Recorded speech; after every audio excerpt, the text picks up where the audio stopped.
Hello people and welcome to this new class in where we are gonna see a very interesting tool called Object Layer Options.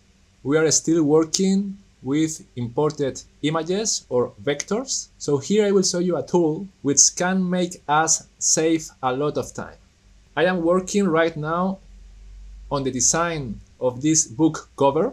So I will use it in order to explain better this tool. First of all, you have to understand that this tool is gonna allow us to play with the layers of the native files of Photoshop or Illustrator here in InDesign.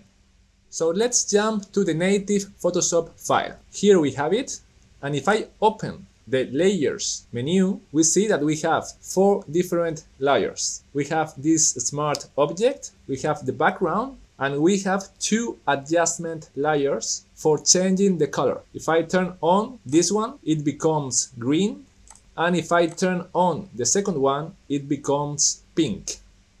Coming back to InDesign, now you understand that we are using that image for the front of this cover. Anyways, I will delete it and I will do it again. So, rectangle frame tool, this is one way for doing this. And then Ctrl or Command D, which means place.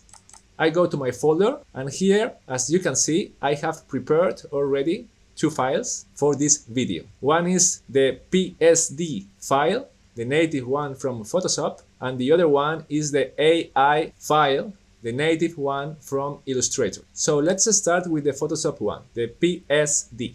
One click, open. Then let's fit the image. Ctrl Alt Shift plus E. If you remember the fitting class, this is for scaling proportionally to the image frame. Once this is done, if I open the link panel, you will see that it is marked and we can read here what is the format of this image, PSD. Okay, then let's go to use the tool itself. We should go over Object, Object Layer Options. Firstly, you should have selected the image frame. I did it. So one click here and then this menu pops up. And what is going on in this menu? In this menu we are watching the layers from the Photoshop file. You remember the background, the vector smart object, and 2 adjustment layers. So from here, if I turn on the first one, then it becomes green. And if I turn off this one and I turn on the second one, it becomes kind of pink or magenta. So this is a very useful tool because we don't have to go to the other software, make the changes, save it and relink. As long as we prepare the file correctly in Photoshop or Illustrator, we can play with the layers from here. When we are happy, we just have to say OK. And then if I like this color, I could use it for the rest of the cover, right? For instance, I could use the eyedropper tool, take this pink, turn off the stroke, and then use it on these different rectangles. To be honest, I don't like the pink, so this will not be my final choice. Anyways, let's go down to the next spread, and here we have another image frame, and when I select it, if I go to the link panel, we can see that the file selected is an AI file, the native one from Illustrator, right? This is a vector, but it's coming here as an image, right? You remember. Because for using this tool, we cannot do the copy-paste. We cannot go to Illustrator, copy the vector, and paste it here. We have to repeat the same process as we do with images.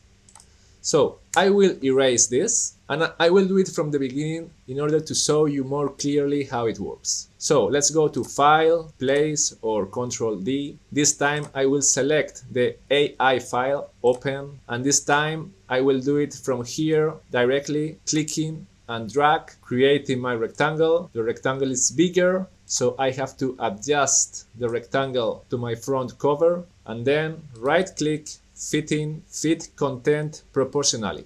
Shortcut Ctrl Alt Shift E, as I did before. One click, here we are.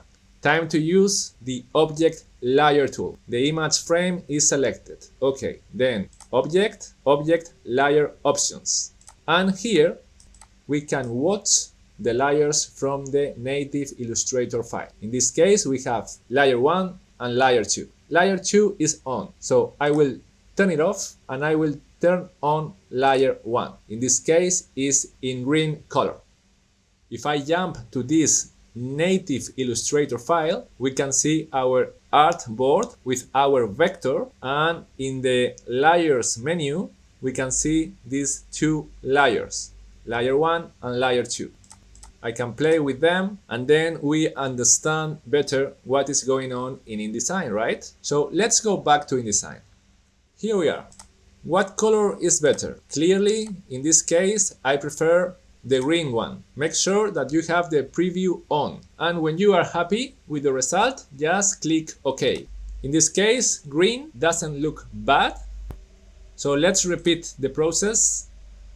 Using the eyedropper tool, I take this green and I use it on the rest of the cover.